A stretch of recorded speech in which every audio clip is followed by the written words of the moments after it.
Terwyl die staat oor 'n FIFA-trofee droom, stroom reviews oor slaggate op TripAdvisor in, steel die polisie hulle eie kokaine en ontvang mense pakkies by die poskantoor wat 13 jaar gelede gepos is. As jy gedink het die absurditeit in hierdie land het hulle met dink weer. Selfs ons liewe Woolies loop nou deur onder bomme tussen die rakke. Van die stad van Rose tot in Menlyn, van hoendervlekkies tot plofstof. Blykbaar is alles nou op die rakke. Ek is Sharnay Mostert en welkom by Minister van Menings. Maak seker jy subscribe nou op Solidariteit se YouTube kanaal. Anders kry jy eers, ek weet nie, oor 13 jaar die kennisgewing vir my volgende mening vanaf die poskantoor. As jy gelukkig is om nog pos te kry. Kom ons begin by die nasionale droom, wat vinniger as Transnet ontspoor het. Bafana het, uiteindelik, na Mexico vertrek vir die Wêreldbeker sokkertoernooi. President Ramaphosa was so opgewonde dat hy die oomblik met die geskiedkundige rugby wêreldbeker in 1995 vergelyk het. Hy het selfs gesê as die span die trofee huis toe bring, gee hy vir die hele land 'n ekstra vakansiedag. Namens alle Suid-Afrikaners dink ek ons almal kon dadelik 'n lekker choppie op die vuur ryk. Maar hier is die cherry op die koek. Die span het toe nie eens betyds in Mexico aangekom nie. Hoe dan so? Want daar was 'n massiewe visumkrisis wat hulle vertrek skielik vertraag het. Die bureaukrasie het toegeslaan nog voor hulle hoender en rys op die vliegtuig kon geniet. Dit help nie die president beloof 'n vakansiedag terwyl hy geld in sy sitkamerbank wegsteek nie. As sy eie administrasie nie eers die papierwerk kan reël om die sokkerspelers oor die grens te kry nie, dan weet ek nie. Intussen het die departement van sport, kuns en kultuur aangekondig dat nog superfans, oftewel Suid-Afrikaners, die kans kry om oorsee te gaan om Bafana te ondersteun. Ons het in die vorige episode gepraat oor die hele geveg rondom staatsbefondsing vir superfans. En nou stuur hulle blykbaar net nog mense. Minister Guyton McKenzie het ook dan al keer op keer gesê dat superfans nie op die belastingbetaler se geld vir sulke sportgeleenthede moet reis nie. Maar nou gebeur dit weer. Is dit nie bietjie skynheilig nie, Guyton?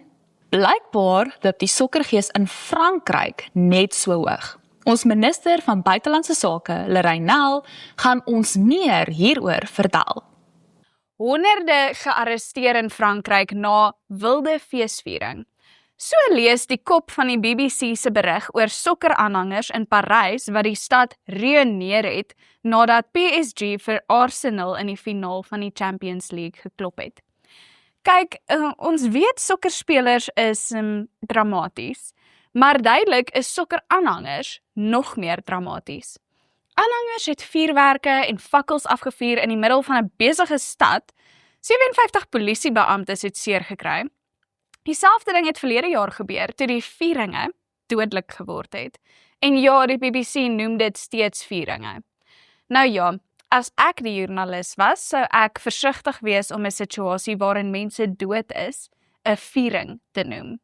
Ek sal die lyn selfs vroeër trek en sê dat as die polisie betrokke moet raak, traangas moet gebruik en as mense seer kry, is dit ook nie 'n viering nie.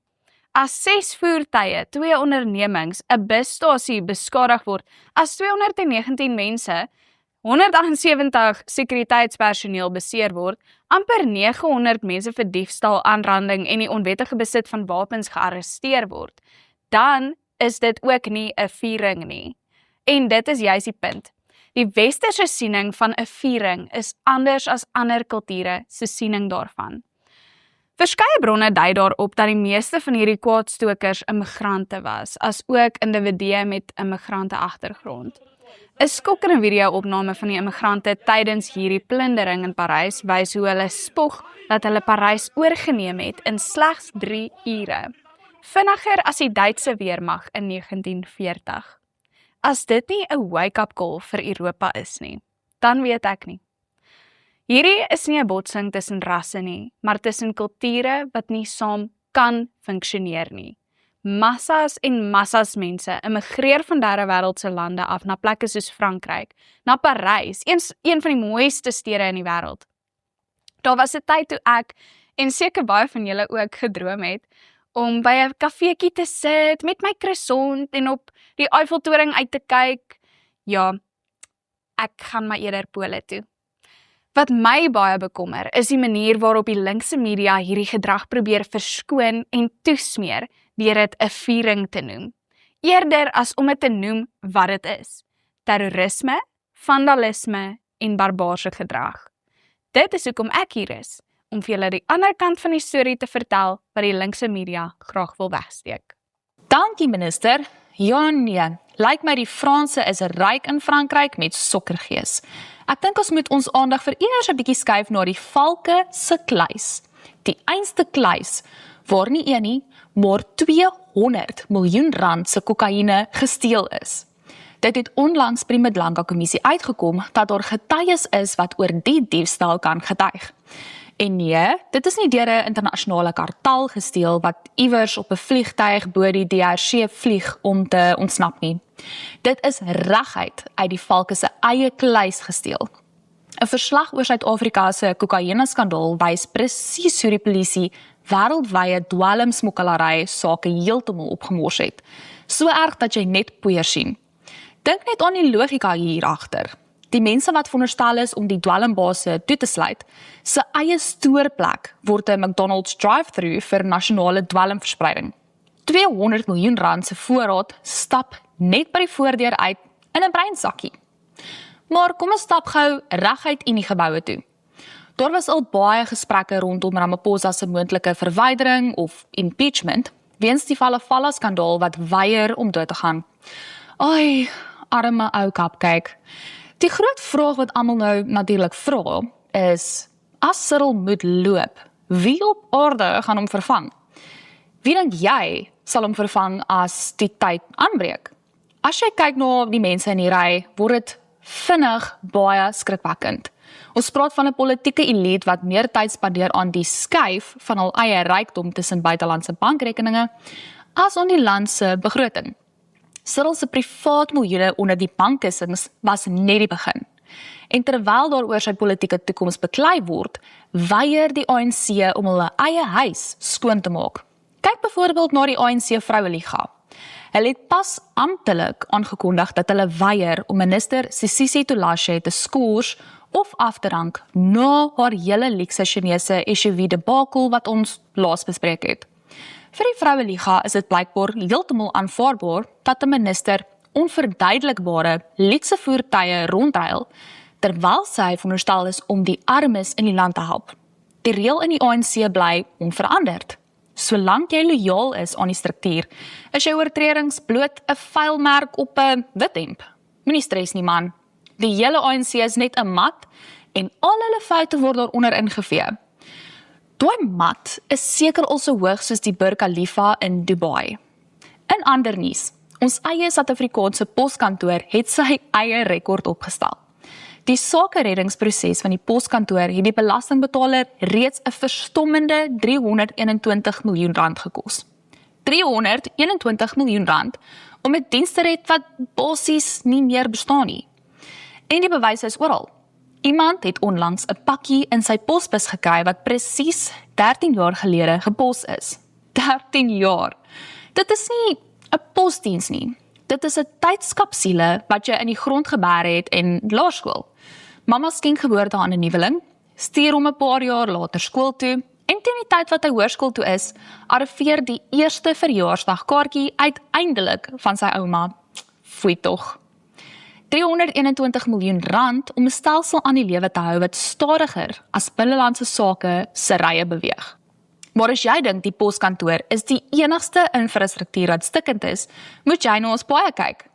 Die satirikus Themba Robbins het onlangs die internet gebreek met 'n video waar hy die groot gate in die paaie, natuurlik slaggate, resenseer asof dit gesogte toeriste aantreklikhede op TripAdvisor is.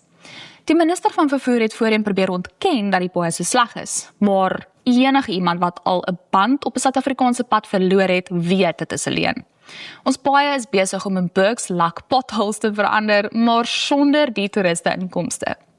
Ons TripAdvisor toer van nasionale foute vat ons reguit Hartbeespoort toe. Gewoonlik kyk jy daar vir die jasinte in die water, maar deesdae dryf daar heel nuwe probleme boontoe. Robin Lee Marie, ons eie minister van plaaslike sake, het die volle storie oor wat nou eintlik in Harties aangaan. Wys vir ons wat jy gekry het, minister. Nog 'n dag in Suid-Afrika, nog 'n omgewingsramp wat almal sien kom het. En nog steeds wag ons vir iemand om verantwoordelikheid te neem. Volgens berigte stroom honderde onwettige mynwerkers, julle ken hulle, die Zamazamas, die Skeerpoortvallei buite Hartbeespoort binne. En dit veroorsaak dat suurbarin, sianiet en ander giftige chemikalieë uiteindelik die Magaliesrivier en Hartbeespoortdam kan bedreig. Dis nogal erg as mens daaraan dink. Ons land sukkel reeds met riool wat in riviere vloei, infrastruktuur wat verbrokkel en damme wat onder druk verkeer. Toe besluit iemand, weet jy, iets kort, kom ons voeg sommer sianiet ook by die water. Briljant. Hartbeespoortdam is nie net 'n toeristebestemming nie. Dit is deel van 'n belangrike ekosisteem wat 'n waterbron vir duisende mense is. Tog lyk dit asof die staat eerder papierwerk wil doen as om die skade reg te stel. Eers word die omgewing vernietig, dan word miljoene rande bestee om die skade te probeer herstel, dan volg ondersoeke en vergaderings op vergaderings en uiteindelik volg 'n verslag wat presies bevestig wat almal reeds geweet het. En intussen word berge oopgekrap, riviere besoedel en gemeenskappe aan risiko blootgestel. Die vraag is nie meer of hierdie situasie ernstig is nie, maar hoekom daar toegelaat word dat dit so ver gaan. En uiteindelik is dit die inwoners van Harties wat die prys betaal. Die bejaarde tannie by die ouetehuis wat met haar reeds broos liggaam in besoedelde water moet bad. Klein kindertjies wat hulself moeg gespeel het tydens pouse en gou al dors wil les by die naaste kraam met giftige water. 'n Mamma wat haar baba se poeiermelk aanmaak met daai selfde giftige water. My eerlike mening, as die owerhede nie die vermoë het om onwettige mynbou te stop voordat sianiet en suur ons waterstelsels bedreig nie, dan het ons 'n veel groter probleem as net die Zamazamas. Ons het 'n staat wat besig is om beheer oor sy eie hulpbronne te verloor en hulle gee regtig nie om nie. Solank hulle net die geld in hulle eie sakke of sitkamerbanke en die van hul komrades kan steek. Dankie, Robin. Sianiet in 'n oggendkoffie klink vir my glad nie aangenaam nie. Die ironie van die debakel is eintlik dat daar 'n verslag geskryf was oor hoekom dit gebeur het, maar nie oor hoe die Zamazamas gestop gaan word om die damme te vergiftig nie. Dit bring my eintlik by die groter probleem. Die taal wat ons politici praat is lankal nie meer dieselfde as die realiteit op grondvlak nie. En aangesien ons nou van mooi praatjies vir lelike dinge praat, is dit tyd vir ons gunsteling segment, die ANC se verklarende woordeboek. Vandag het ons 2 splinternuwe terme wat die afgelope ruk se chaos perfek opsom. Die eerste woord is golfbaldiplomasie. In Afrikaans is die betekenis die volgende: die kuns om internasionale verhoudings en komplekse politieke ontmoetinge te fasiliteer deur informele sportbyeenkomste. In die ANC woordeboek is dit die proses waar ons professionele golfspelers, soos Ernie Els, moet inspan om die ys te breek voor ontmoeting tussen president Donald Trump en die nuwe diplomaat vir Suid-Afrika in Amerika, Rolf Meyer. Golfbaldiplomasie is basies buitelandse beleid, maar net met 'n oortuigende telefoonoproep, 'n drywer en 'n slegte afslaanhou. Ons tweede woord is Johannesburg wiskunde. In Afrikaans is die definisie 'n akkurate berekening wat op wetenskaplike en logiese beginsels gebaseer is. Plain en simpel wiskunde.